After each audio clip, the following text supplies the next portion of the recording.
A man is dead after a car versus pedestrian crash Monday night in Brooklyn Center, in which the driver fled the scene.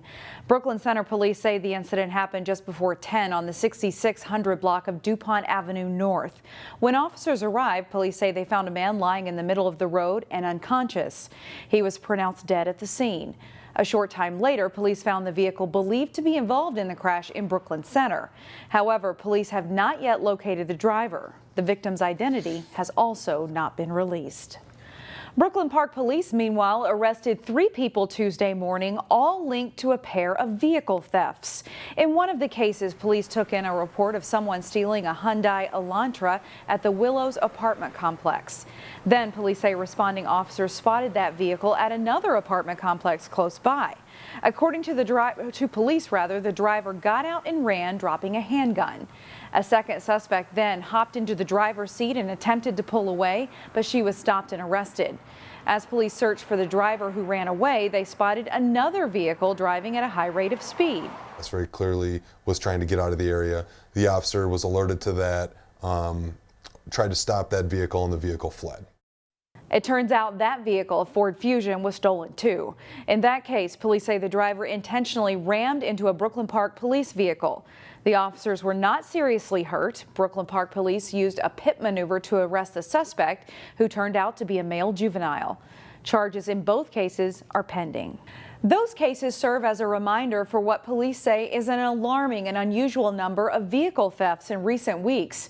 Brooklyn Park Inspector Elliot Faust counts 20 vehicle thefts in the past 20 days. He says almost all of the thefts have one thing in common. The vehicles stolen were either Hyundai Sonatas or Hyundai Elantras. It follows a national trend. We don't know why these are being targeted. That's something we're definitely looking into, and we have to get to the bottom of why this specific make and model. We don't know the answer to that, but we're looking into it.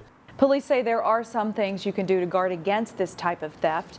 Faust says if you can't park in your garage, park your vehicle in a well-lit area and use a steering wheel lock or other anti-theft device. He says always remove valuables from your car before heading inside.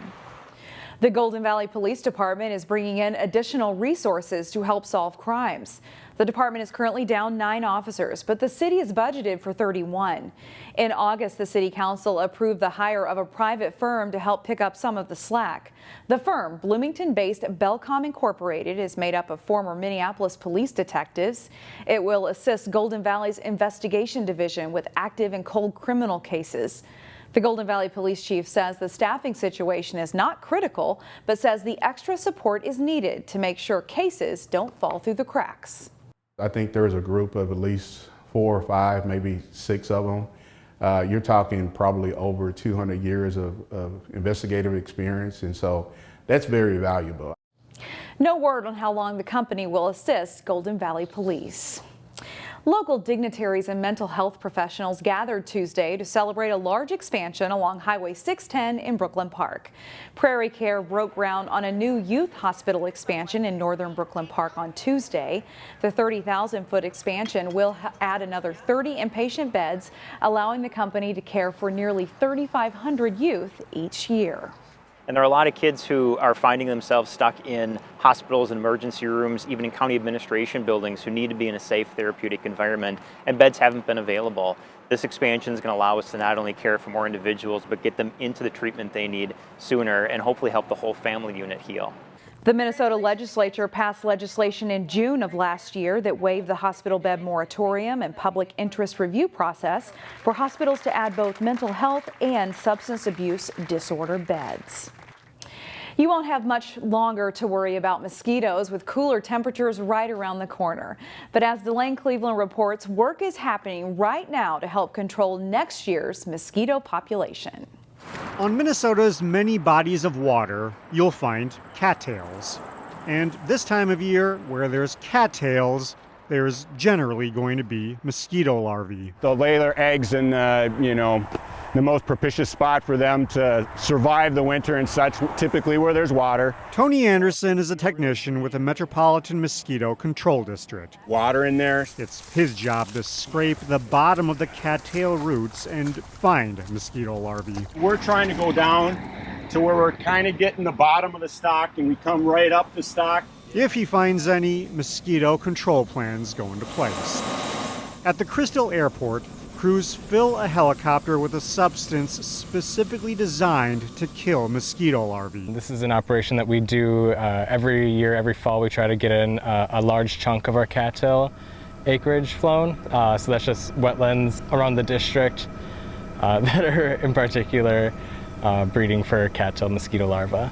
On Tuesday alone, the helicopter made 22 different trips around the Northwest Metro, spreading the granules around wetland areas. The goal is to not only help reduce the mosquito population before next summer, but to help limit the spread of disease. If you look at like any sort of old newspapers from the pre-mosquito control in the Twin Cities in general, it sounds like it was a pretty terrible place to live at certain times in the year. And while any Minnesotan can attest that the mosquito problem is bad, without the work of these crews, things could be a whole lot worse. The customers are the ones that attest that it's made a definitive difference.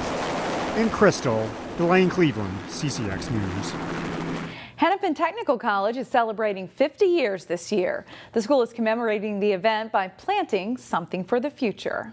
We're so excited to be celebrating our 50th anniversary, so we have events happening all year. And today we are planting a tree in that celebration and it's like our students, starting a solid foundation and watching them grow, which we support.